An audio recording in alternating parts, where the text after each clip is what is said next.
High value target जो है उसको सिलेक्ट कैसे करते हैं और इंटेलिजेंस के हिसाब से हाई वैल्यू टारगेट कैसे आइडेंटिफाई करते हैं, देखो, बोला क्या जाता है इसमें? हाई वैल्यू टारगेट एक लिस्ट होती है। हम्म, जैसे एफबीआई की मोस्ट वांटेड लिस्ट हुई, फिर इसके लिए टीम फॉर्म हुई, टीम लगी, फिर टीम लग के उसको ढूंढा गया। अब जब ढूंढा गया तो इसका पता चला, फिर उसकी रेकी की गई। 6 महीने तक उसको देखा गया कि ये कहाँ आता है, कितने बजे आता है, किन किन लोग। आप एकदम से जाके नहीं मार दोगे। जहूर मिस्त्री का भी बहुत नाम आता है, IC814। वो पैसा जो है आप वो प्रोडक्ट्स बाय करने में इस्तेमाल कर सकते हो, जैसे गोलियां हो गई, बंदूक हो गया, RDX हो गया, या ब्लास्ट करने के लिए कोई भी चीज़ हो गई।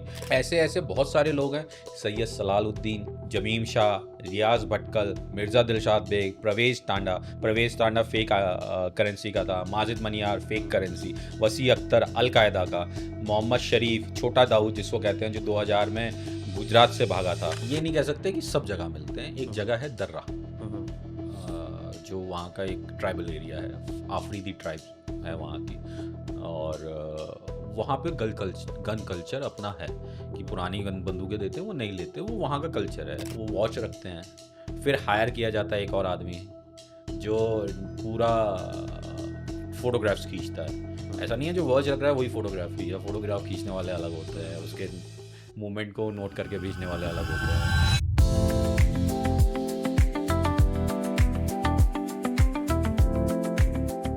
अंबर जी, बहुत बहुत शुक्रिया शो पर आने के लिए। धन्यवाद जय। हमारा तीसरा पॉडकास्ट है। और अंबर जी, पिछले कुछ सालों से एक फ्रेज़ बहुत पॉपुलर है, अननोन गनमैन। इस पे बहुत सारे पॉडकास्ट हो गए, बहुत सारी चर्चाएं हो गई, लेकिन इसके पीछे का असली सच क्या है आज हम जानने की कोशिश करेंगे।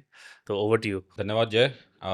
जैसा कि कहा अननोन गनमैन, तो आज मैं पूरी एक पुरानी डायरी लेके बैठा हूँ। इसमें बहुत सारे नाम हैं और बहुत सारी चीज़ें मैं लोगों को क्लियर करूँगा कि अननोन गनमैन है क्या, अननोन गनमैन सच में है भी या नहीं है, या बहुत सारे ऐसे कॉन्फ्लिक्ट्स हैं जिसको अननोन गनमैन भी कहा जाता है, का रूप दे दिया जाता है। बहुत सारे नाम हैं, लेकिन क्लेम कोई नहीं कर रहा है। क्लेम या तो कोई इंटरनेट पे आ जाता है राम राम लिख के कि ये काम हमने किया है, या कोई मीडिया में आके इंटरव्यू दे देता है, राइट। लेकिन एक्चुअल कौन लोग हैं इसके बारे में आज तक किसी को नहीं पता है। तो आज मैं बहुत सारी पिक्चर जो है क्लियर करूंगा कि ये कौन थे, किस तरीके से होता है। कुछ लोग तो यहाँ तक कि पाकिस्तान में जो लोग बैठे हुए मुझे सुनते हैं, देखते हैं, वो तो क्योंकि वो मुझे रॉ का एजेंट मानते हैं क्योंकि उसके पीछे रीज़न ये है कि कामरान फारिदी जो FBI वाला एजेंट था, जब मैंने उसको इंटरव्यू किया था सबसे पहली बार इंडिया में, मैंने ही उसको लेके आया था।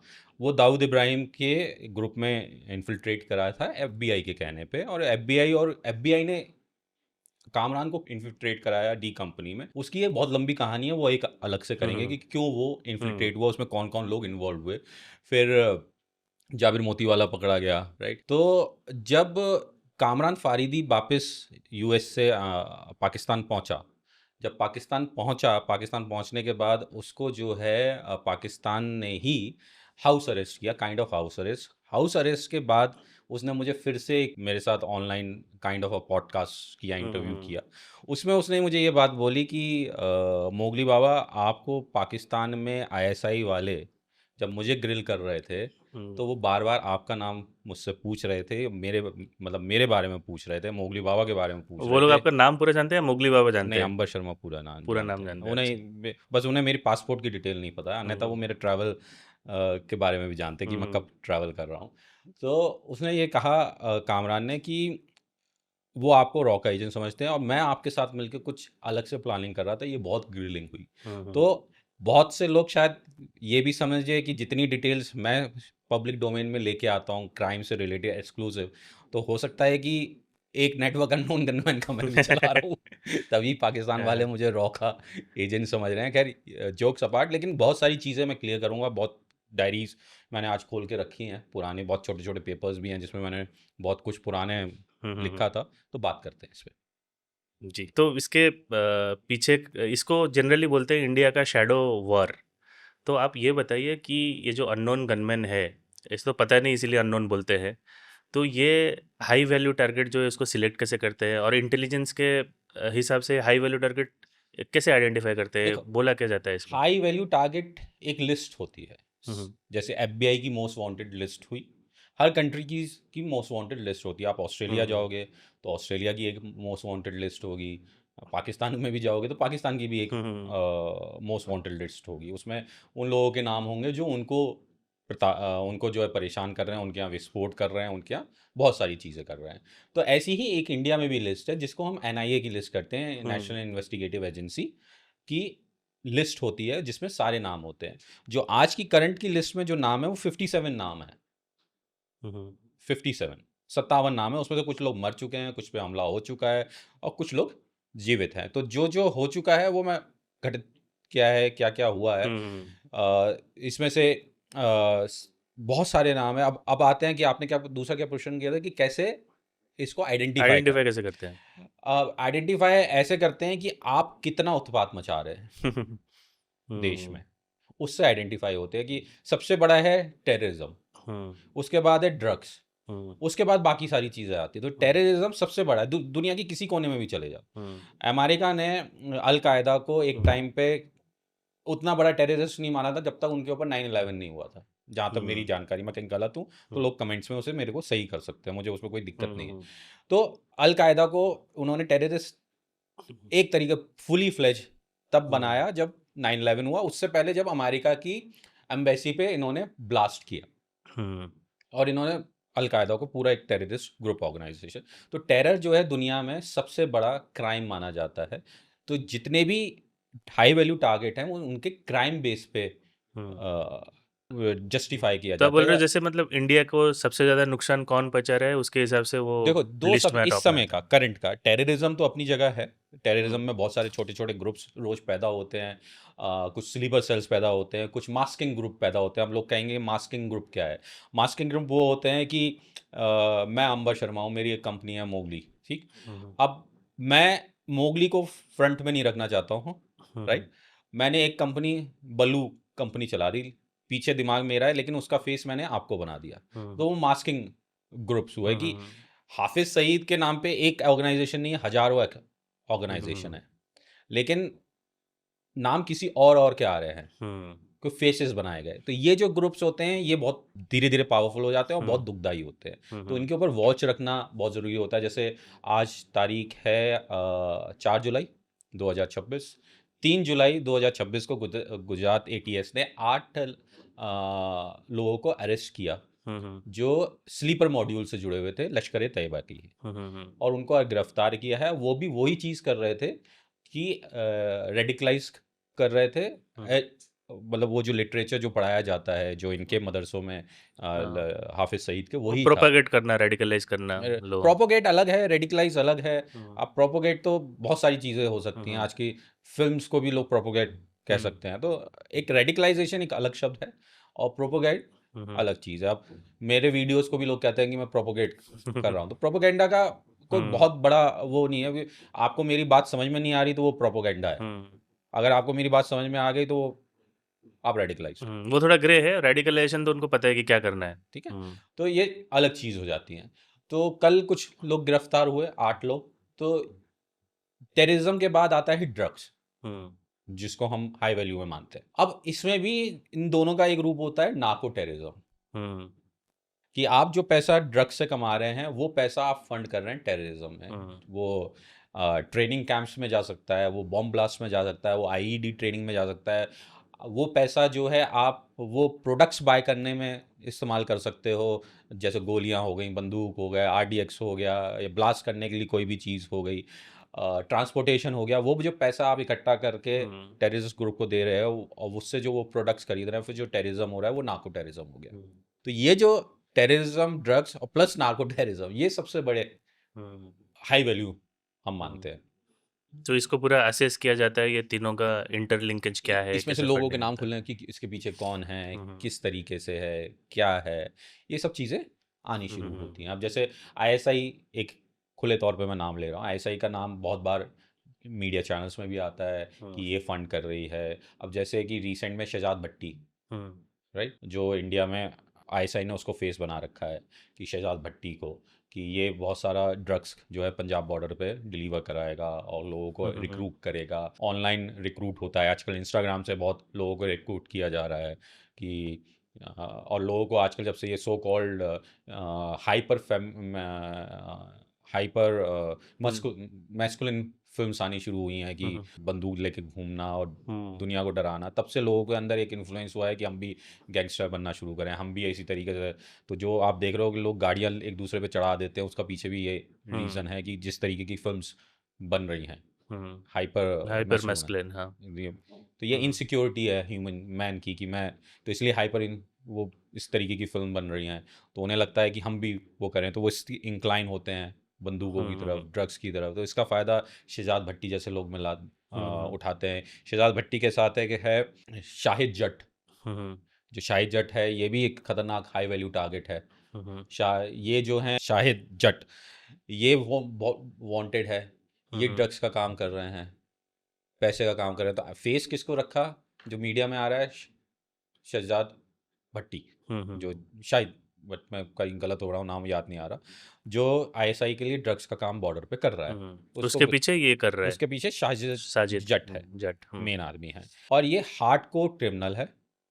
इसका असली नाम जो है तबस्सुम कुछ है, उसकी आईडी मैं दे दूंगा आपको। हुँ, हुँ, इसकी शहजाद जट की मैं आईडी दे दूंगा, इसकी वाइफ की भी आईडी दे दूंगा, हुँ, जो हुँ, किसी के पास पब्लिक डोमेन में नहीं है। शायद इसकी पब्लिक डोमेन में हो जट की, लेकिन जो उसकी वाइफ है उसकी आईडी किसी के पास नहीं है, तो एक्सक्लूसिवली हुँ, हुँ, आपको देता हूँ। तो ये हाई वैल्यू टारगेट्स है, हुँ, हुँ, हुँ, ठीक है। इनके ऊपर अगर आप अटैक सुनेंगे या नहीं सुनेंगे वो अलग बात है, लेकिन कोई प्लानिंग नहीं बताएगा। फॉर हुँ, एग्जांपल किसी के ऊपर एक अटैक हुआ, एक हाई वैल्यू टारगेट या लो वैल्यू टारगेट जो हुँ, भी, हुँ, अब उसको जो लोग सीक्रेटली काम कर रहे हैं, जो एक्चुअल काम कर रहे हैं, उनके पास तो प्रूफ होंगे।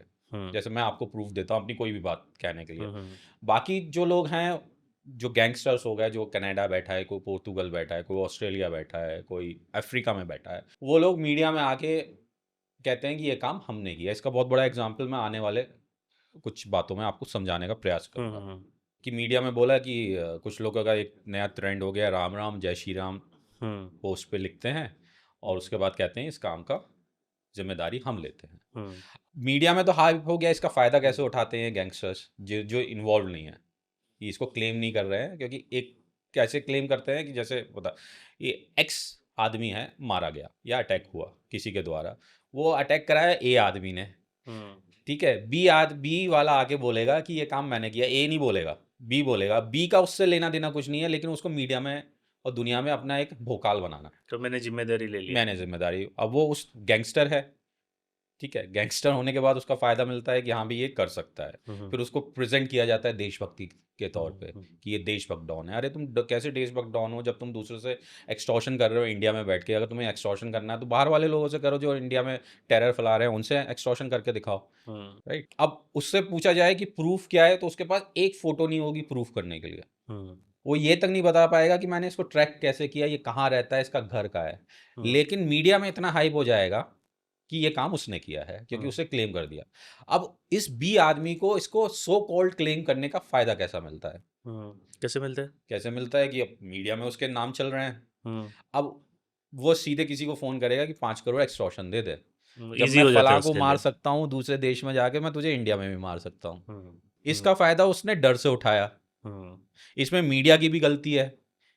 मीडिया हमारा आज की हुँ, तारीख में, मुझे बचपन में याद है कि एक, जब हम मेला घूमने जाते थे, अब तो मेले ख़त्म हो गए हैं, अब आज की जनरेशन तो मेला नहीं देखती होगी। जब हम मेला देखने जाते थे, छोटी-छोटी दुकानें होती थी, हुँ, उसमें खिलौने बिकते थे। एक खिलौना होता था जिसमें चाबी भरते थे और वो यूँ-यूँ करके हाँ, बजाने लगता था, पता नहीं क्या होता था, लोहे का टक, टक, टक, टक, टक।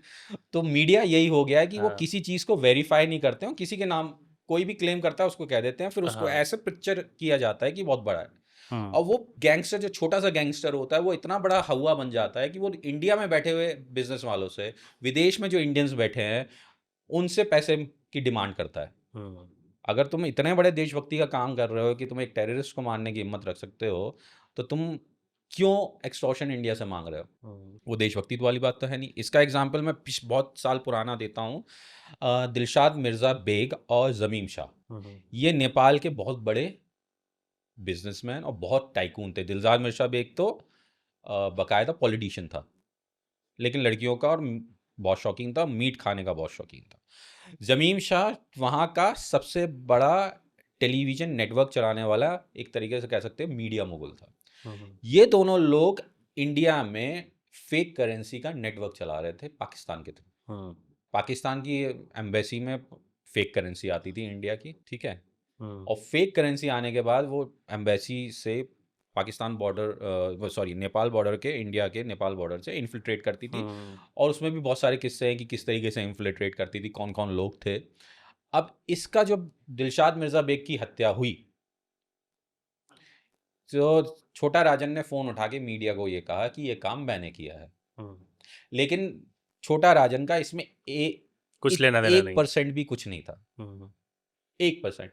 ये काम किया बबलू श्रीवास्तव ने हम्म और उसकी टीम ने। हम्म लेकिन बबलू श्रीवास्तव और उसकी टीम ने कभी इसको क्लेम नहीं किया हम्म कि ये काम हमने किया। लेकिन जिसको पता है, चाहे वो पुलिस डिपार्टमेंट रहा या नेपाल की सरकार रही, उन सबको पता था।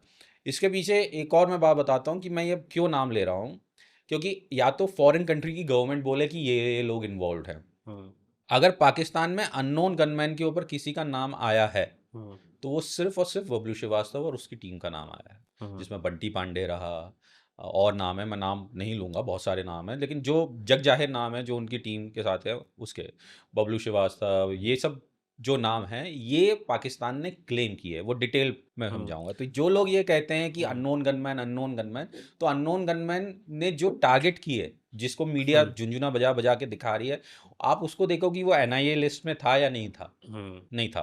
तो वैलिडेट करने के लिए आपको देखना चाहिए कौन से नहीं, लिस्ट में था वैलिडेट नहीं नहीं था। था। अब जब वो एनआईए की लिस्ट में नहीं है तो भाई कौन उसको मानने जाएगा। हम्म इसका एक एग्जांपल मैं देता हूँ, गाजी उबैदुल्ला, हम्म 23 मार्च 2026 या 22 मार्च 2026 हम्म में इसके ऊपर अटैक हुआ, ईद की नमाज के बाद या ईद की हम्म, नमाज से पहले, वहाँ की मस्जिद में, मुद्रिक मस्जिद है, मुद्रिक है मुद्रिक है। हाफिज सईद हाँ, सईद का वहाँ क्लोज पे है, ये हाँ। नमाज पढ़ के निकल रहा था, ईद की, मीठी हम्म ईद की।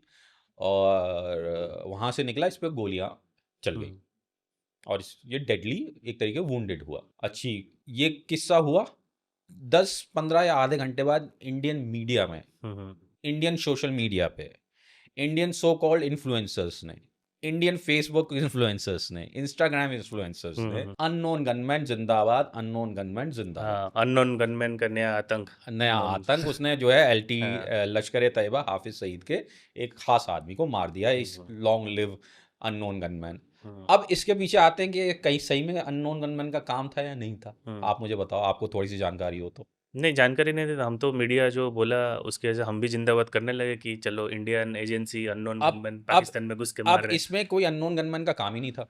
हम्म उसके फैमिली डिस्प्यूट चल रहा था प्रॉपर्टी का, अच्छा तो उसके भाई ने या उसके साले ने, उसी ने गोली मारी। अच्छा अब इसमें अननोन गनमैन कहाँ से आ गया? मीडिया ने भी चेक नहीं किया। पाकिस्तान में अगर किसी को जुलाब भी लग जाए तो भी वो अननोन गनमैन का काम है, क्योंकि हम लोग इंडिया में इतने फैसिनेटेड हो गए हैं कि कुछ भी हो, हमें एक गॉसिप चाहिए, और वो हम्म, गॉसिप हमें पाकिस्तान से मिल जाती है मिलता है। कि ये काम हम कर रहे हैं, क्योंकि वो फेल्ड नेशन है। पाकिस्तान को अगर हम कंपेयर नहीं कर सकते अपने साथ, हम्म हम बहुत आगे रहे, लेकिन अगर हम अपने आप को पाकिस्तान से कंपेयर करेंगे कि हम्म हम उसको चोट पहुंचा रहे हैं या कुछ कर रहे हैं, वो गलत है। हम्म आप फैक्ट पे आओ। यहाँ पे झुंझुना बजा, इन्फ्लुएंसर मीडिया पागल, इन्फ्लुएंसर्स पागल हो गए शुरू हाँ, में। वो कंटेंट मिल जाता है ना, वो कंटेंट मिल जाता रील है, बनाने अब का। वो उनको किसी चीज़ से फैक्ट से मतलब नहीं है। हम्म जब फैक्ट से मतलब नहीं है तो अननोन गनमैन, हम्म अननोन गनमैन एक, जैसे हम लोग उपन्यास पढ़ते हैं, नॉवेल्स, तो नॉवेल्स में भी बहुत सारे कैरेक्टर्स जो है फिक्शनाइज्ड होते हैं, लेकिन हमें उनकी आदत पड़ जाती है। हम्म जैसे वेद प्रकाश शर्मा एक राइटर थे, उन्होंने एक सीरीज स्टार्ट की थी, मैं नाम भूल गया, जासूसी सीरीज थी। हम उसको याद करते हैं कि हम उसको करेक्टर बना लेते हैं, हम उसको सच समझने लगते हैं। हम्म सुरेंद्र मोहन पाठक, विमल सीरीज है, हम्म सुधीर सीरीज है, सुनील सीरीज है। हम्म सुनील एक रिपोर्टर है, उसके साथ एक प्रभु दयाल, शायद if I am not wrong, एक करेक्टर है पुलिस वाला। तो इन दोनों को लोग उस टाइम पे 80s में 90s में लोग बात करते थे, अरे ये रिपोर्ट, मतलब जो दुनिया में कुछ घटित होता था तो वेद प्रकाश शर्मा की उसमें एक करेक्टर है हम्म। सुनील, तो कैरेक्टर हमारे दिमाग में रहता है। वो करेक्टर। तो यही चीज़ है कि अगर कुछ भी हो तो लोग अननोन गनमैन, और जब हम ये नहीं देखते हैं कि वो हाई वैल्यू टारगेट था या नहीं था, एनआईए की लिस्ट में था या नहीं था। हम्म गाजी उबैदुल्ला का कोई मतलब भी नहीं था हम्म अननोन गनमैन से, हम्म आपसी विवाद। तो जितने भी 90% केसेस हुए हैं हम्म अननोन गनमैन के नाम पे, छोटे छोटे जिनका कोई हम्म मतलब भी नहीं है, हम्म वो या तो आपसी विवाद से हुआ है, या फिर वो एक ऐसे टारगेट थे जिसको करो या नहीं करो से कोई फर्क नहीं पड़ता। हम्म अब आते हैं हाफिज सईद। हाफिज सईद पे जब अटैक हुआ 2001 2021 में, जून में, अब 4 साल हो गए हैं, जिस पे मैंने पूरी किताब भी लिखी, ऑपरेशन चाचा जान डिटेल्ड में। हाँ। हाफिज सईद तब से लेके आज तक किसी पब्लिक गैदरिंग में नहीं आया है, हम्म। और पाकिस्तान इसको क्लेम नहीं करेगा कि वो मर गया है। हम्म। दूसरी तरफ जब ये हमला हुआ 2021 में, तो उस अटैक के 2 दिन बाद एक बहुत बड़ा जनाजा निकला था। मेरे पे शायद वो वीडियो पड़ा होगा, फोटोग्राफ पड़ा हम्म। होगा, और वो जनाजा जो निकला था, इतना बड़ा जनाजा था कि हजारों लोगों की भीड़ थी। हम्म। लेकिन हाफिज सईद 4 साल में कहीं तो दिखता, हम्म। कोई स्पीच तो दिखती, कोई फोटोग्राफ देता। लोग कहते हैं उसकी तबीयत सही नहीं है इसलिए वो नहीं आ रहा। तो तबीयत सही नहीं है तो कम से कम मीडिया में आके वीडियो कॉन्फ्रेंसिंग कर सकता है। आज की हम्म। तारीख में तो वीडियो कॉन्फ्रेंसिंग पॉसिबल है, वो भी नहीं कर रहा है। जाता कौन है? उसका बेटा तला सईद जाता है हर जगह में। हम्म। अब पब्लिकली हाफिज सईद मर गया ये डिटेल्ड पाकिस्तान पब्लिकली दे दे, हम्म। उसको मान के रखने में नुकसान है, जिंदा रखने में फायदा है। तो हाफिज सईद के नाम पे जो डोनेशन है, हाफिज सईद के नाम पे जो छोटे छोटे ग्रुप्स हम्म। ऑर्गेनाइज्ड है, जो काम कर रहे हैं, बिना पैसे के भी काम कर रहे हैं, टेररिस्ट हम्म। इकट्ठा कर रहे हैं, एजुकेट कर रहे हैं, मतलब रेडिकलाइज कर रहे हैं, हम्म।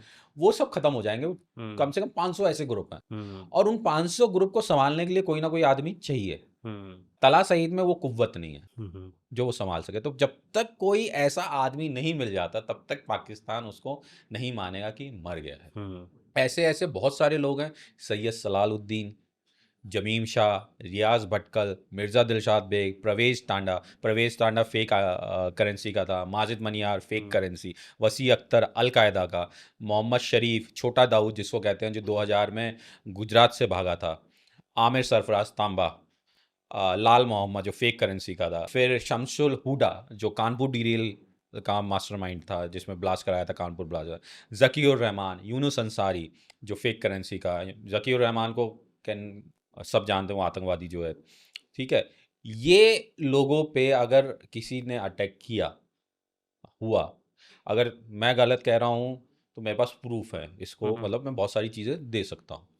तो ये जिसमें जिसका नाम आया वो सिर्फ बबलू श्रीवास्तव का नाम आया। पाकिस्तान ने ऑफिशियली एडमिट किया कि इन सब के ऊपर जो है अटैक करने वाला, वो बबलू श्रीवास्तव है। तो आप बोल रहे हो जो अननोन गनमैन का जो मीडिया दिखाती है कि इंडियन एजेंसी से जाके पाकिस्तान में घुस के मारना, वो गलत है, बट वो एक दो फिल्मों में इंसान है। देखो, वो फिल्मों में हो सकता है कि हमारा हीरो यहाँ से गया, बिना हाँ। पासपोर्ट गया, बॉर्डर से घुसा, कहाँ से घुसा, या फ्लाइट से उतरा, हम्म। 6 पैक्स ऐप हैं, वो एक हाथ मारता है, आदमी ऊपर हवा में उड़ जाता है। वो सब फिल्मों में पॉसिबल है, हम्म। एक्चुअल में प्लानिंग ऐसे होती नहीं है। हम्म। प्लानिंग किस तरीके से हाई वैल्यू टारगेट को ढूंढ के अटैक किया जाता है, वो बहुत बड़ी प्लानिंग होती है। अगर किसी ने ऑपरेशन चाचा जान नहीं पढ़ी है, हम्म। तो ऑपरेशन चाचा जान हिंदी इंग्लिश दोनों में है वो बुक, वो पढ़ सकता है। उसमें मैंने चैप्टर वाइज समझाया कि किस तरीके से ढूंढा जाता है, किस तरीके से वॉच की जाती है। हम्म। तो वॉच और ढूंढना बहुत लंबा फैक्टर है। इसका मैं आपको एक एग्जांपल देता हूँ, पहलगाम अटैक के बाद बुरहान हमजा का। हम्म। बुरहान हमजा पे भी आया कि अननोन गनमैन है, उसको कॉलेज के बाहर मार दिया था। लेकिन जो भी अननोन गनमैन क्लेम कर रहे हैं कि उसको ढूंढा कैसे, हम्म। इसकी कहानी किसी के पास नहीं है। हम्म। भाई आप कैसे ढूंढोगे, कैसे ढूंढोगे? वो भी इंडिया में रह के वो ढूंढना तो इंडिया में है नहीं, इम्पॉसिबल है। आप कैसे टारगेट को ढूंढ के लाओगे? हम्म। जो लोग ये कहते हैं कि ये काम अननोन गनमैन का है, या जो ये कह रहा है कि मैं अननोन गनमैन हूँ, राइट, हम्म। या जो गैंगस्टर इंडिया के बाहर बैठा हुआ है, कोई कनाडा में है, कोई अमेरिका, कोई पोर्तुगल, मीडिया में फ़ोन करके ये कहता है, या मीडिया में नहीं, सोशल मीडिया पे पोस्ट करके ये कहता है कि ये काम मेरा है, तो उससे पूछो प्रूफ क्या है? हम्म। आप एक ऐसा फोटो दिखा दो, नहीं है तो हम दिखा देंगे। हम्म। नहीं है। हाँ, स्पेशली बुरहान हमजा के किलिंग के बाद वो लश्कर तैयबा के बहुत सारे लोगों ने एक वीडियो रिलीज किया था जो वायरल हो गया। वो लोग बोल रहे थे कि इंडिया वाले आके पाकिस्तान में घुस के ऐसा देखो, कर रहे हैं। इंडिया को घुसने की ज़रूरत ही नहीं है। हम्म। मैं देखो बहुत सारी चीज़ें मैं पब्लिक डोमेन में नहीं देना चाहता हूँ। लोग हम्म। फिर जो है उसको पब्लिक डोमेन का मान के अपनी अपनी कहानियाँ सुनाते हैं। मैं जिनको फिर मैं कॉपीराइट नोटिस भी भेजता हूँ कि बहुत लोगों ने तो सीरियल्स बनाने की कोशिश की। ठीक है, मैं ये जानता हूँ कि जो इन्फॉर्मेशन मैं देता हूँ वो इंटरनेट पे नहीं होती है। हम्म। फिर लोग उसको मेरा एक्सक्लूसिव चुरा के अपना एक्सक्लूसिव बना के उसको कहते हैं पब्लिक डोमेन से लिया। बहुत सारी कहानियां मैं ऐसी बता सकता हूँ, जैसे दिलशाद मिर्ज़ा बेग में मैंने सबसे पहले बताया था, मैंने वो कहानी की थी, यूट्यूब पे ही की थी, कि किस तरीके से दिलशाद मिर्ज़ा बेग को जो है अर्चना शर्मा ने फंसाया और फ़ोन करके बोला, बाद में जब वो निकल रहा था वो पीछे वाले घर रास्ते से आने का, ये सब किस्सा मैंने बताया था। ये ना किसी मीडिया हाउस ने पब्लिश किया था मेरे से पहले, ना किसी न्यूज़पेपर में आया था। ये मेरी अपनी रिसर्च थी, जो लोग इसमें इन्वॉल्व थे उनसे मिलने के बाद मैंने डिटेल्स इकट्ठी की थी। और उसके बाद ये वाला जो हिस्सा है वो सारे पॉडकास्टर ने और सो कॉल्ड स्टोरी सुनाने वालों ने उठा के चेप दिया। तो इसलिए मैं आज की तारीख में बहुत लिमिटेड इन्फॉर्मेशन देता हूँ एक्सक्लूसिव। अब बुरहान हमज़ा पे आते हैं, आप कि ये ढूंढा कैसे गया है, मैं आपको दे देता हूँ। बुरहान हमज़ा जो है कश्मीरी है, हिंदुस्तानी है, इंडिया का है, भारत का है, इसी देश का है, और उसकी फैमिली आज भी कश्मीर में रहती है, उसके भाई हैं रहे, सब रहे, लेकिन ये पढ़ने के लिए पीओके चला गया और वहाँ पे जाके इसने एक ऑर्गेनाइजेशन फाउंड की, अल बदर। जब ये पीओके में पढ़ने गया तो वहाँ पे बहुत सारे लोगों से संपर्क में आया, जहाँ से ये इसका एक जो पढ़ने की बजाय ये दूसरी तरफ जाना शुरू किया। अब जब पहलगाम अटैक होता है तो ये किसी को नहीं पता था कि इसके पीछे एक और मास्टरमाइंड है, बुरहान हमज़ा। ये नाम नहीं था, ये नाम कहीं नहीं आया था, ये किसी को पता भी नहीं था कि बुरहान हमज़ा इसके पीछे है। इस एक तो वो लोकल भी जानता है, सब चीज़ें जानता है किस तरीके से। तो बुरहान हमज़ा का नाम कैसे पता चला? एक टेररिस्ट अरेस्ट हुआ कश्मीर में। उसने ये कहा कि पहलगाम में जो आप सोच रहे हो वो वैसा नहीं हुआ, इसके पीछे जो मास्टरमाइंड है बुरहान हमज़ा है, जो कश्मीरी था, जो कश्मीरी है और जो पीओके में रहता है, बीच बीच में आता रहा। अब जब ये बात पता चली तो उसके घर में जो है पुलिस ने जाके जो खोजबीन करनी है वो की, फिर उसके भाई को भी अरेस्ट किया गया, बहुत किया गया। जो टेररिस्ट पकड़ा गया था वो दूसरी ऑर्गेनाइजेशन का था, अल बदर का भी नहीं था, किसी और ऑर्गेनाइजेशन का था। गलत अरेस्ट काइंड ऑफ। नहीं, गलत अरेस्ट नहीं था, टेररिस्ट कभी गलत नहीं अरेस्ट होते, टेररिस्ट है तो अरेस्ट होगा, तो लेकिन दूसरी ऑर्गेनाइजेशन का था। तो लिंक्स मिलते हैं, जब लिंक्स मिलते हैं तो आप बहुत कुछ डिटेल्स आपके सामने खुलती मतलब चली पहलगाम का नहीं होगा, किसी और ये के लिए होगा। किसी देखो टेररिस्ट जब पकड़ा जाता है बहुत, जैसे इसका एग्जांपल हम कहते हैं कि नक्सलाइट को भी सरकार टेररिस्ट मानती है, लेकिन बहुत सारे लोग नक्सलाइट को दूसरी तरीके से देखते हैं। तो एक नक्सलाइट कहीं अरेस्ट हुआ और वो दूसरे ऑर्गेनाइजेशन का है, लेकिन उसको ये पता है कि एक और ऑर्गेनाइजेशन है उसमें ये लोग काम करते हैं, इन्होंने ये काम किया। जैसे गैंगस्टर्स होते हैं या अंडरवर्ल्ड है, अब कोई आदमी ड्रग्स का काम करता है, कोई नहीं करता, लेकिन दूसरा जो ड्रग्स का काम नहीं करता है वो ये जानता है कि सामने वाला ड्रग्स का काम करता है और ये रूट इस्तेमाल होता है। तो कल को वो जब पकड़ा जाएगा तो अपने नंबर बढ़ाने के लिए, अपने ऊपर केसेस कम लगवाने के लिए वो दूसरे गैंगस्टर को क्या ड्रग्स का नेटवर्क बता देगा। तो पुलिस उसके ऊपर थोड़ी सी सिंपैथी रखेगी, कम केस लगा देगी कि इसने हमें बड़ी मच्छी पकड़वा दी। तो इस टेररिस्ट ने भी अपनी जान बचाने के लिए दे दिया उसने, कि इसने कहा कि मैं आपको बड़ा नाम देता हूँ, और वो आया बुरहान हमज़ा। अब बुरहान हमज़ा पीओके में कहाँ है, दिखता कैसा है, ये सबसे बड़ा चैलेंज था। फिर इसके लिए टीम फॉर्म हुई, टीम लगी, फिर टीम लग के उसको ढूंढा गया। अब जब ढूंढा गया तो इसका पता चला, फिर उसकी रेकी की गई। 6 महीने तक उसको देखा गया कि ये कहाँ आता है, कितने बजे आता है, किन किन लोग। आप एकदम से जाके नहीं मार दोगे, एकदम से ज़्यादा मार दिया तो आपको ये नहीं पता चलेगा कि इसका अगला नेक्स्ट स्टेप क्या था। आपको अगले स्टेप के लिए भी उसको वॉच की, भाई ये अगला प्लानिंग क्या कर रहा है, कितने लोगों से मिलता है, कितना बड़ा नेटवर्क है, इसको फंडिंग कौन दे रहा है, इससे मिलने कौन कौन लेके आते हैं, ये भी तो इकट्ठा करोगे आप। ये ऐसा थोड़ी है कि बुरहान हमज़ा पता चला वो एक चाय की टपरी पे चाय पी रहा है और वहां जाके सो कॉल्ड अननोन वन ने गोलियां मार दी। तो पूरा प्लानिंग होता है, पूरा उसको ढूंढने के बाद उस पर वॉच रखी जाती है। वॉच रखने के बाद उस पर ये दिखाया जाता है कि ये इन लोगों से मिला, राइट, इनसे मिला, इनसे मिला, इनसे मिला, यहाँ से फंडिंग आ रही है। जब ये वेरीफाई हो गया कि हाँ यही व्यक्ति है, ये चीज़ें हम पे इकट्ठी हो गई हैं, तब उसको मारा जाता है। और इसके पीछे भी बबलू श्रीवास्तव का ही हाथ रहा। तो ये कहना कि सिर्फ अननोन गनमैन वो है, वही मैंने कहा कि ताली पीटते हैं। तो अगर पाकिस्तान ऑफिशियली किसी को कंफर्म कर रहा है अननोन गनमैन के लिए, वो सिर्फ बबलू श्रीवास्तव की टीम के जो लोग नाम रहे, बंटी पांडे नाम रहे, यही सब लोग हैं। तो अब आज आपको क्लियर हो रही है पिक्चर की अननोन गनमैन है क्या, कि आज कल को कई कुछ कांड हो जाए, हम्म, आप भी मीडिया को फ़ोन करके बोलो कि ये काम मैंने किया है, हम्म, लेकिन आप प्रूफ़ कर नहीं कर सकते, ना मीडिया आपसे पूछ रहा कि प्रूफ़ करो। हम्म, लेकिन हमारे को एक ऐसा दिखाने के लिए हमने बहुत बड़ा काम कर दिया, हमने बहुत बड़ा बदला ले लिया, एक अननोन गनमैन दे दो। हम्म, जैसे मनोरमा कहानियाँ आती थी, फैक्ट्स। तो जैसा गाज़ी उबैदुल्ला के साथ हुआ कि उसकी फैमिली ने उसको मारा, फैमिली डिस्प्यूट के लिए ज़मीन की या किसी मकान के चक्कर में, अननोन गनमैन का नाम हो गया। ऐसे मैं बहुत सारे किस्से बता सकता हूँ, पूरे। अब मैंने इतने सारे नाम बताए, हाफ़िज़ सईद, सलालुद्दीन, फैज़ल अहमद, ज़मीम शाह, रियाज़ भटकल, मिर्ज़ा दिलशाद बेग, प्रवेश टांडा, माजिद मनिहार, वसी अख्तर, मोहम्मद शरीफ, आमिर सरफराज, लाल मोहम्मद, अज़हर मसूद, ज़कीर रहमान, यूनुस अंसारी, सज्जाद शमशुल हुडा, ठीक है? इतने तो नाम मैंने बताए हैं। इन पे मीडिया में बात नहीं होगी कि ये कैसे ट्रैक डाउन किए गए, किस तरीके से किया गया अननोन गनमैन। हमें एक सेंसेशन देनी है। सेंसेशन कैसे आएगी कि ऐसी कहानी से जिसका कोई सिर ना हो, कोई पैर ना हो। आप या तो अब जैसे यूएसए ने अलकायदा को बोला कि इसने 9/11 किया, Osama bin Laden officially admit किया ना। पाकिस्तान भी तो ऑफिशियली कह रहा है कि अननोन गनमैन बबलू श्रीवास्तव है, एक तरीके से। किससे कहानियां सुनने में बढ़िया लगते हैं। जब टेररिस्ट ऑर्गेनाइजेशन का कोई हाई वैल्यू टारगेट या फिर कमांडर एलिमिनेट हो जाता है तो उनको भी डीमोरलाइजेशन हो जाता होगा, वो हाँ, लोग क्यों नहीं? डीमोरलाइज हो जाते हैं अब हाफिज जनरली। सईद पे जो अटैक हुआ, सैयद सलाहुद्दीन पे हुआ, अजहर मसूद पे हुआ, तो ये लोग गायब तो हुए। हम्म, एक हिलते हैं ना कि हम इंडिया में करा रहे हैं, इनके ऊपर होता है, तो ये घबराते तो हैं। तो बहुत सारे काफी फैक्टर्स हैं। काफी कभी वो लोग छुपा भी देते हैं जैसे हाफिज छुपाते सईद हैं, का हाफिज जैसे। सईद को छुपा रहे हैं। मैं कह रहा हूँ मर चुका है। अब पाकिस्तान नहीं मानेगा कि वो मरा नहीं है। हम्म, मैंने उसके पीछे रीज़न बताया, इतने छोटे छोटे ग्रुप चल रहे हैं, वो पैसा आता है, छोटे छोटे ग्रुप चल रहे हैं जो उसके नाम पे उम्मीद में कि कल ये हमसे आके बात करेंगे। हम्म, हाँ, वो सब जो तजनीन जिसको कहते हैं, तजनीन के जो लोग हैं वो सब खत्म हो जाएंगे, वो सब हम्म, तिरबितर हो जाएंगे।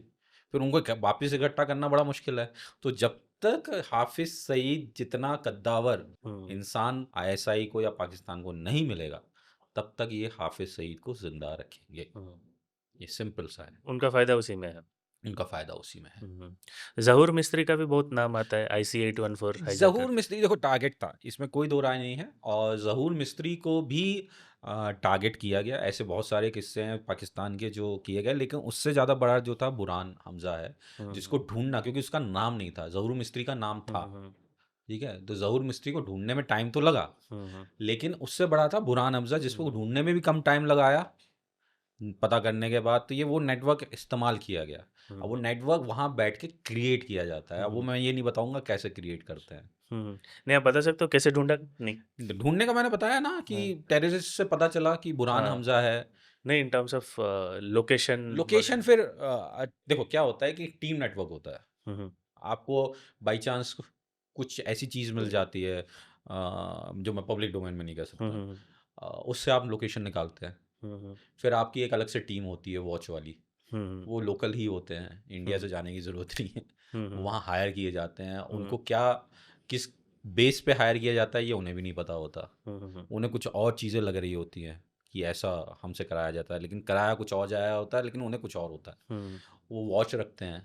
फिर हायर किया जाता है एक और आदमी जो पूरा फोटोग्राफ्स खींचता है। ऐसा नहीं है जो वॉच रख रहा है वही फोटोग्राफ खींच रहा है। फोटोग्राफ खींचने वाले अलग होते हैं, हम्म, उसके मूवमेंट को नोट करके भेजने वाले अलग होते हैं। फिर उसके बाद एक और टीम हायर की जाती है जो प्लान करने की एग्जिट रूट क्या निकलेगा। हम्म, फिर एक टीम हायर की जाती है कि सेफ एग्जिट पे जो लोग खड़े होते हैं उनको निकालने के लिए, जो मारेगा। फिर उसको पैसे की डील होती है, जो मारने वाला होता है वो क्रिमिनल ही होता है हम्म, और वो वहीं का होता है। तो बहुत तरीके होते हैं, ऐसा नहीं है कि यहाँ से जाने की ज़रूरत है, वहाँ के ही लोगों को एक तरीके से हायर। ये तरीका नहीं बताऊंगा, ये बहुत हाँ, एक काइंड ऑफ कॉन्फिडेंशियल है। क्रॉस बॉर्डर ऑपरेशन ही हुआ क्रॉस बॉर्डर जो भी ऑपरेशन। कर रहे हैं। पाकिस्तान में बहुत ओपनली फायर आर्म्स मिलते हैं, हाँ, उनका बड़ा सा मार्केट भी। ये इकोसिस्टम कैसे देखो बना? ये नहीं कह सकते कि सब जगह मिलते हैं। एक हम्म, जगह है दर्रा, हम्म, जो वहाँ का एक ट्राइबल एरिया है, आफरीदी ट्राइब है हम्म, वहाँ की। और वहाँ पे गन कल्चर अपना है कि हम्म, पुरानी गन बंदूकें देते हैं, वो नहीं लेते, वो वहाँ का कल्चर है। हम्म, अब यहाँ से भी जो है कुछ टेररिस्ट को गन्स सप्लाई होती हैं। तो हम्म, ऐसा नहीं है कि वो नॉन लाइसेंसिंग बना रहे हैं या कुछ बना रहे हैं, वो बाकायदा सरकार से उन्हें लाइसेंस मिले हुए हैं। और वहाँ का वो शिकार का एक कल्चर होता था। हम्म, फिर ये जब कोल्ड वॉर के टाइम पे रशिया था, तो यहाँ पे रशिया यहाँ से इनको ट्रेन किया था हथियार बनाने के लिए, तो यहाँ से हथियार बनते थे। हम्म, तो बहुत सारे जो टेररिस्ट हैं, हो सकता है आने वाले टाइम में आपको एक बहुत बड़ी स्टोरी मैं दर्रा से दूँ। उस हम्म, पे मैं अभी नहीं बताऊँगा, लेकिन दर्रा की स्टोरी मैं एक अलग से दूँगा कि क्या हुआ था, कैसे हम्म, हुआ था। एक अलग स्टोरी, इसको यहीं पे सस्पेंस पे छोड़ते हैं। या हम्म, आने वाले टाइम पे मैं दर्रा पे एक बहुत बड़ी स्टोरी आपको दूँगा, हम्म, विथ प्रूफ। हम्म। ये जो क्रॉस बॉर्डर ऑपरेशंस होते हैं अननोन गनमैन के नाम पे, अननोन गन का ब्रॉड टॉपिक जैसे बोल रहा हूँ मैं, तो ये पीओके में ज़्यादा होते हैं या मेनलैंड पाकिस्तान में भी होते हैं? पीओके में भी है, मेनलैंड जितने ये मेनलैंड में है, हाफिज सईद मेनलैंड है, हम्म, सैयद सलालुद्दीन मेनलैंड है, हम्म, सैफुल्ला खालिद मेन सैफुल्ला खालिद पे तो तैयारी हो रखी थी। हम्म, वो किसी वजह से रुक गया, इसलिए उसने जो है बालाकोट में इसका भी था, टीआरएस से ये भी जुड़ा हुआ है, क्या नाम है, सैफुल्ला खालिद। हम्म, मेनलैंड पे भी बहुत कुछ होते हैं, हम्म, तो ऐसा नहीं है कि सिर्फ पीओके है। मेनलैंड है वो, ये पीओके में टेररिस्ट कैंप है, ये सच बात है, ट्रेनिंग कैंप्स हैं। लेकिन मेनलैंड पे भी बहुत सारे किस्से हुए हैं, कराची में भी हुए हैं, इस्लामाबाद में हुए हैं, लाहौर में हुए हैं, ये सब जगह चलता रहता है। ये इन्फॉर्मर्स कैसे इकट्ठे किए जाते हैं? अब मैंने ये बता दिया तो जो लोग so called unknown gunman sources. सोचे हैं वो कल को कहेंगे ये तरीका है, ये नहीं बताऊंगा, ये बहुत कॉन्फिडेंशियल है। किस तरीके से किया जाता है, किस तरीके से हायर किए जाते हैं, ये बिल्कुल नहीं बताऊंगा। हाँ जी, और कौन कौन से ऐसे हाई वैल्यू टारगेट्स है? सज्जाद गुल जो है 2002 में अरेस्ट हुआ हवाला में, और हम्म, इसने टीआरएफ एक ऑर्गेनाइजेशन बुलाई, दी रेजिस्टेंस रेजिस्टेंस फ्रंट, जिसमें शायद ये जो सैफुल्ला खालिद भी मेंबर है। हम्म, और इन लोगों का काम है टेररिज्म करना, लोगों को ट्रेन करके इंडिया में भेजना। कुछ इनके कैंप्स हैं, वो हैं आपके मुजफ्फराबाद में, कुछ हम्म, कैंप्स इनके मेन लाइन पे भी हैं जहाँ से ये ऑपरेट कर रहे हैं। तो सज्जाद गुल भी आने वाले टाइम, मतलब इस समय जो है एक हाई वैल्यू टारगेट है। तो हम्म, ये इसका क्या होगा, ये तो ऊपर वाला ज़्यादा जानता है, अल्लाह हम्म, जाने, भगवान जाने, ईश्वर जाने।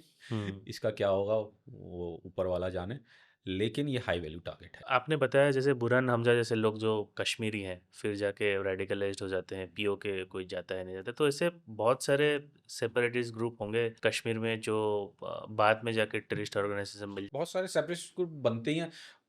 आपकी और मेरी आइडियोलॉजी नहीं बन रही है, चार लोग मेरे साथ मिल गए, चार लोग आपके बन गए, तो हमारा एक ग्रुप हम्म, फाउंड हो गया। हम्म, चार मेरे साथ हैं, चार आपके साथ हैं। अब वो जो हो सकता है कि आपका ग्रुप ज़्यादा बड़ा निकल जाए, आपके से ज़्यादा लोग जुड़ जाएं। अब हम्म, जब वो ज़्यादा लोग जुड़ जाएं तो आप बहुत जल्दी ब्रेन वॉश करके आप किसी को टेररिस्ट भी बना सकते हो। हम्म, तो सिंपल तरीका है। तो शुरुआत में चार पांच लोगों का ही ग्रुप बनता है, और वो हम्म, ग्रुप बनते पहले फिर 4 से 10 होते हैं, 10 से 100 होते हैं, 100 से 1000 होते हैं। फिर जब जितने लोग बढ़ते चले जाते हैं उतनी फंडिंग भी बढ़ती चली जाती है। आप ज्वाइनिंग फीस लेने लगते हैं, कुछ हम्म, ज्वाइनिंग फीस नहीं ले रहा है तो कोई ये कहता है कि मैं आपको ज़मीन दे रहा हूँ, कोई कहता है मैं आपको ये दे रहा हूँ, क्योंकि हम्म, चीज़ें इमोशनली जुड़ती हैं। हम्म, फिर जब कोई जो ये डीप स्टेट होती हैं, ये आप पे ऊपर वॉच रख रही होती है छोटे छोटे ग्रुप्स पे, हम्म, उन्हें दिखता है कि यार ये ग्रुप बहुत जल्दी आगे बढ़ रहा है, इसको हम फंड करते हैं, तो हम्म, चुपचाप उनको फंड किया जाता है, हम्म, इनडायरेक्टली फंड किया जाता है, डायरेक्टली फंड किया जाता है। उनको इम्यूनिटी दी जाती है कि आप हम्म, हमारे देश में आइए, हम आपको ट्रैवल कराते हैं, हम्म। हम आपको और ये आईएसआई फंड करना वाली अब वाली इस बात पे भी सच एक है? आता है कि आप इस देश में जाइए, आप हम्म, घूम के आइए, इबादत करके आइए। हम्म, ये भी 10 लोगों को भेज दिया, तो जो छोटा ग्रुप है वो बड़ा हम्म, होने लगा। वो इस तरीके से इन्फ्लुएंस करते हैं, वो पैसा मिलता है। फिर जो बॉस होता है उसका पैसे का फ़ायदा होता है, जो नीचे है वो ट्रेनिंग होके सिर्फ आतंकवादी बनने जाते हैं। तो ये हम्म, जो छोटे-छोटे सेपरेटिस्ट ग्रुप हैं यही बड़े बनते हैं, ये स्लीपर हम्म, सेल बनते हैं। हम्म, तो स्लीपर सेल पे सबसे ज़्यादा नज़र रखने की ज़रूरत है। और मैं हमेशा कहता हूँ कि जो लोग अननोन गनमैन की तारीफ़ करते हैं, उन्हें पूछना भी चाहिए कि स्लीपर सेल क्या होते हैं? हम्म, स्लीपर सेल पे भी बात होनी चाहिए। फिर जो ये लोग कहते हैं अननोन गनमैन बहुत भी बढ़िया काम कर रहा है, ये एक वो है, फलाना है, और जो अननोन गनमैन का नाम लेके पोस्ट डालते हैं, या अननोन गनमैन बन के मीडिया में क्लेम करते हैं कि ये हमारा काम है, राइट? उनको भी ये बताना चाहिए कि भाई इनके स्लीपर सेल इतने थे, हम्म, इनको यहाँ से, उन्हें ये सब चीज़ नहीं पता है। मैंने कहा ना कि वो सिर्फ़ फ़ायदा उठाते हैं, हम्म। क्योंकि क्लेम नहीं कर सकते।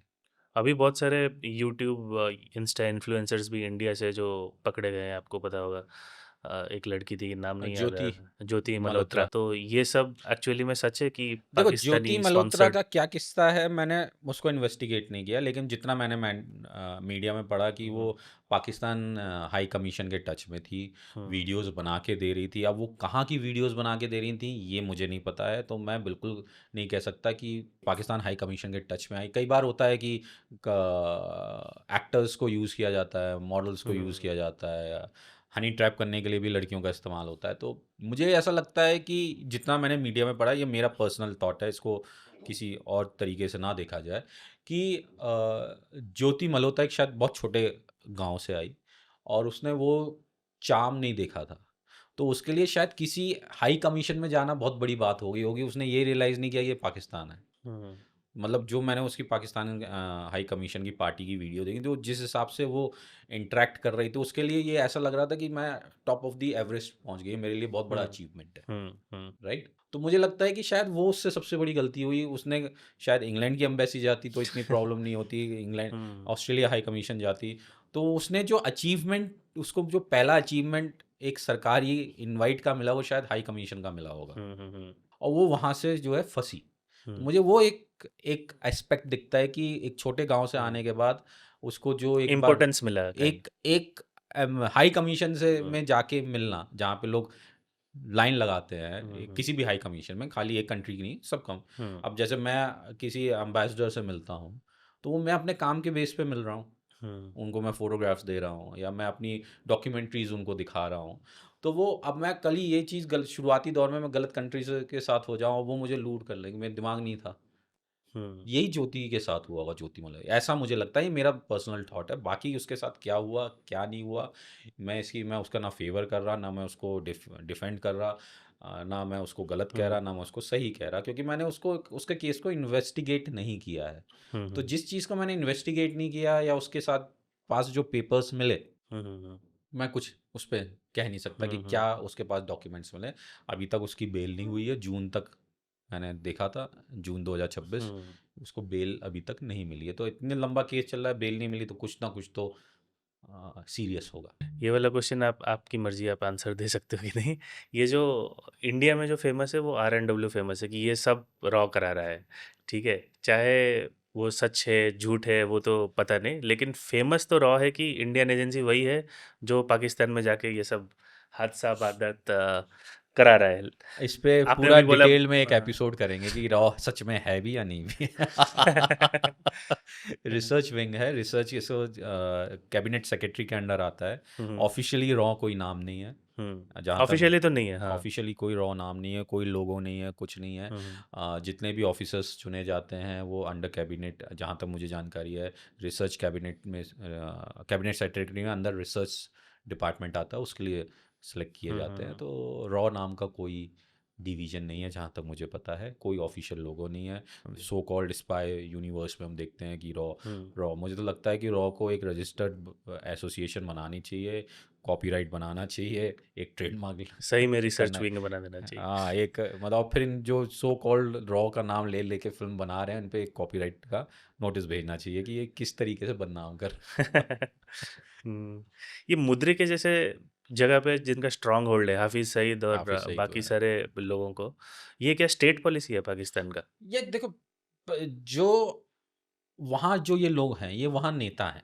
हुँ, हुँ, अब जो जहाँ का नेता है वो तो वहाँ पब्लिक डोमेन में फेमस होगा, हुँ, उसे स्टेट की भी सुरक्षा मिलेगी, हुँ, हुँ, नेशन की भी सुरक्षा मिलेगी, उसको एक तरीके से खुद ऊपर, मतलब कि वो मान लिया जाएगा कि ये टॉप मोस्ट है, इम्पोर्टेंट इंसान है।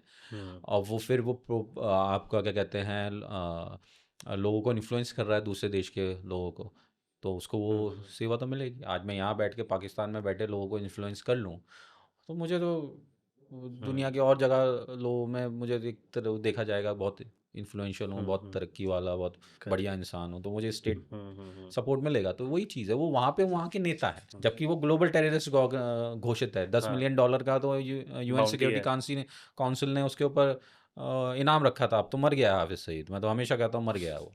और ये बात हुँ। कोई सीना ठोक के नहीं कहेगा, लेकिन मेरे अलावा कोई नहीं कहता। और हाफिज सईद का जब ये अटैक हुआ था, उसके मतलब 1 महीने के अंदर अंदर पाकिस्तान सरकार ने अननोन गनमैन जो है हाँ, बबलू श्रीवास्तव को घोषित कर दिया था। हुँ। तो ऑफ़िशियली ये एक चीज़ है, अनऑफ़िशियली तो आप चाँद पे पहुँच के खरगोश देख लो, मंगल ग्रह पे जाके कह दो कि मैं एलियन देख के आया, रात मेरे हुँ, सपने में कोई आया, परसों कोई आया, कहते रहो किससे कहानियाँ, इस पे कौन वो हुँ। है, बस लोग चटकारे लेंगे और फिर अगली कहानी पे बढ़ जाएँगे। मसूद अज़हर? ज़िंदा है, वो ज़िंदा है। लेकिन अभी भी वो एक्टिव नहीं है क्योंकि इसके ऊपर भी हमला हुआ था हुँ, मसूद अज़हर पे। हुँ, इसका एक जगह है, मैं वो जगह का नाम बता देता हूँ, एक मिनट। सैयद सलालुद्दीन का एक मदरसा होता था जीटी पेशावर रोड पे, हुँ, हुँ, जो पाकिस्तान से अफ़गानिस्तान बॉर्डर पे है, और पेशावर में सैयद सलालुद्दीन या मसूद अज़हर का। और वहाँ से अफ़गानिस्तान बॉर्डर जो है 53 किलोमीटर दूर है मात्र। हुँ, तो जब इन्हें इधर थ्रेट लगती है कि यहाँ कुछ होने वाला है, तो ये वहाँ से चुपचाप बॉर्डर क्रॉस करके अफ़गानिस्तान चले जाते थे। हुँ, अब जो लोग अननोन गनमैन की बात कर रहे हैं, या जो लोग ये क्लेम करते हैं मीडिया में फ़ोन करके कि ये काम हमारा है, तो उनसे ये भी तो पूछो कि कौन सा पेशावर में कौन सा इनका मदरसा था, उसको क्रॉस करके अफ़गानिस्तान बॉर्डर क्यों जा सेफ्टी के लिए क्यों चुप भाग जाते थे। ये हुँ। डिटेल किसी के पास नहीं है। इन लोगों का इन्फ्लुएंस इंडियन मदरसाज़ में है, नॉर्थ इंडिया में स्पेशली दिल्ली, कल यूपी। 8 लोग पकड़े गए, हुँ, गुजरात में। गुजरात हाँ, हाँ। एटीएस ने पकड़े हैं, हुँ, और बाकी आप खुद समझ लीजिए। काइंड ऑफ फुल स्केल नहीं, वो रेडिकलाइज़ेशन देखो, पॉलिसी। वो चलता रहता है क्योंकि लोग जब हुँ, ट्रैवल करते हैं तो बाहर के लोगों से मिलते हैं, बाहर वाले डीप स्टेट हमारे ऊपर नज़र रखे हुए है, मतलब हुँ, इंडिया में लोगों पे नज़र रखे हुए हैं, हम लोग भी बाहर के लोगों पे, मतलब इंडिया वाले भी कुछ बाहर लोग के लोगों पे हुँ, नज़र रखे हुए हैं, तो ये चलता रहता है, ये दुनिया में ऐसा नहीं है सिर्फ पाकिस्तान, बांग्लादेश, नेपाल और इंडिया के बीच में, ये दुनिया के हर कंट्री में ऐसा नहीं है, इंडिया हुँ, हुँ, बाहर भी और कंट्रीज़ पे भी नज़र रख रहा है। तो मैं जिस बैकग्राउंड से आता हूँ वो डॉक्यूमेंट्री बैकग्राउंड से आता हुँ, हूँ, तो मैं फैक्ट्स पे बात करना ज़्यादा पसंद करता हूँ। किस्से कहानियाँ तो कोई भी सुना सकता है, लेकिन फैक्ट्स नहीं दे सकता। जो 2 आईडीज़ की बात करी थी वो मैं आपको दे दूँगा हुँ, एक्सक्लूसिवली, हुँ, हुँ, जी। वो ज़रूर शो करिएगा। अमर जी बहुत-बहुत धन्यवाद पूरे फैक्ट्स और ग्राउंड रियलिटी के साथ आपने पूरे टॉपिक को कवर किया। हमेशा की तरह बहुत-बहुत धन्यवाद। धन्यवाद। Thank you.